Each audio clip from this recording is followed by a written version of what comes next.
11 साल में पहली बार संसद में कैसे हारी मोदी सरकार, नहीं पास करवा पाई महिला आरक्षण बिल। राहुल प्रियंका ने पहली बार चखा जीत का स्वाद, हार कर भी बाजीगर कैसे बनना चाहते हैं नरेंद्र मोदी। पहला बिल गिरा तो दूसरा और तीसरा सरकार ने पेश ही नहीं किया, पहली बार विपक्ष ने मारी बाजी। जिस बिल को बीजेपी बड़ी उम्मीदों से लेकर आई थी, जिसके जरिए वो महिला आरक्षण दिलाने, लोकसभा में सीटों की संख्या बढ़ाने और परिसीमन कराने का ख्वाब देख रही थी, वो संसद के पटल पर धराशायी हो गया। जिसके बाद एनडीए की महिला सांसदों ने संसद के बाहर ही प्रदर्शन शुरू कर दिया। महिला का अपमान नहीं सहेगा हिंदुस्तान के नारे लगाने लगी, जबकि विपक्ष ने इसे अपनी जीत करार दिया। जिसके बाद सवाल उठ रहा है कि जब संख्या बल के हिसाब से मोदी सरकार को पहले से अंदाजा था कि ये बिल गिर सकता है, तो फिर उन्होंने ऐसा फैसला क्यों लिया। तो इसकी कहानी समझने के लिए संसद भवन में क्या हुआ, ये जानना होगा। दरअसल सरकार ने ये बिल पास कराने के लिए 2 दिनों का विशेष सत्र बुलाया था, जहां 21 घंटे तक चली चर्चा के बाद इस पर वोटिंग हुई तो इस बिल के पक्ष में 298 और विपक्ष में 230 वोट पड़े, जबकि नियम के हिसाब से 2/3 बहुमत की जरूरत थी, क्योंकि इसके लिए संविधान में संशोधन की जरूरत पड़ती।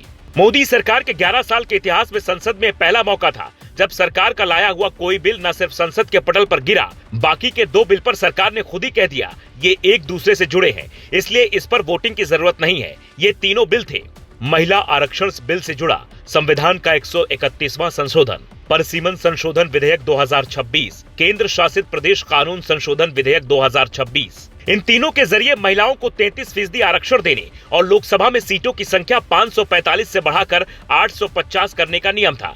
लेकिन विपक्ष ने साफ कहा, महिला आरक्षण के नाम पर हम परिसीमन नहीं होने देंगे। नतीजा यह बिल गिर गया। और फिर राहुल गांधी ने कहा, हमने संविधान पर हुए हमले को हरा दिया। मैं जो 20 साल से नहीं कर पाया, वो मेरी बहन ने कर दिखाया। प्रियंका गांधी ने कहा, यह हमारे लोकतंत्र और हमारे देश की एकता के लिए एक बड़ी जीत है। ये संविधान पर हमला था और हमने इसे विफल कर दिया। एमके स्टालिन ने कहा, 23 अप्रैल को हम दिल्ली का अहंकार और उस अहंकार का समर्थन करने वाले गुलामों को हराएंगे। स्टालिन ने ये बातें तमिलनाडु चुनाव के हिसाब से कही हैं, क्योंकि वहां 23 अप्रैल को वोटिंग है। लेकिन दूसरी तरफ कई जानकार ये भी दावा कर रहे हैं कि इस बिल के गिरने का फायदा बीजेपी उठा सकती है।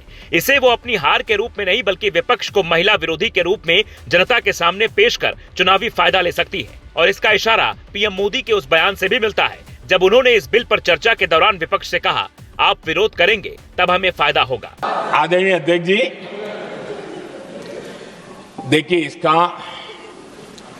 अगर विरोध करेंगे तो स्वाभाविक है कि राजनीतिक लाभ मुझे होगा,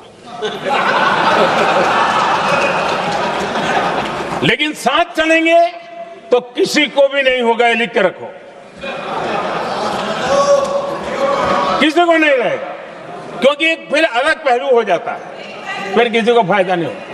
यानी हार कर भी बीजेपी बाजीगर बन सकती है। इसीलिए अभी से चर्चा होने लगी है कि मोदी सरकार ये बात पहले से जानती थी कि संसद में 2/3 बहुमत इस तरीके से जुटाना मुश्किल हो सकता है, क्योंकि इस बार जेडीयू और टीडीपी के साथ गठबंधन की सरकार है। बावजूद उसके वो बिल लेकर आई ताकि चुनाव में विपक्ष को महिला विरोधी बताकर वोट लिया जा सके। पर सबसे बड़ा सवाल ये भी उठ रहा है कि क्या विपक्ष महिलाओं के लिए आरक्षण नहीं चाहता, क्योंकि जब यह बिल आया तो अखिलेश यादव की पार्टी मुस्लिम महिलाओं के लिए अलग आरक्षण की मांग करने लगी, जिसे लेकर शाह ने कहा यह नियम के खिलाफ है। यानी हर किसी का नजरिया अलग अलग है। अब आप तय करिए कि इस बिल के गिरने का सियासी फायदा किसे और सियासी नुकसान किसे होगा।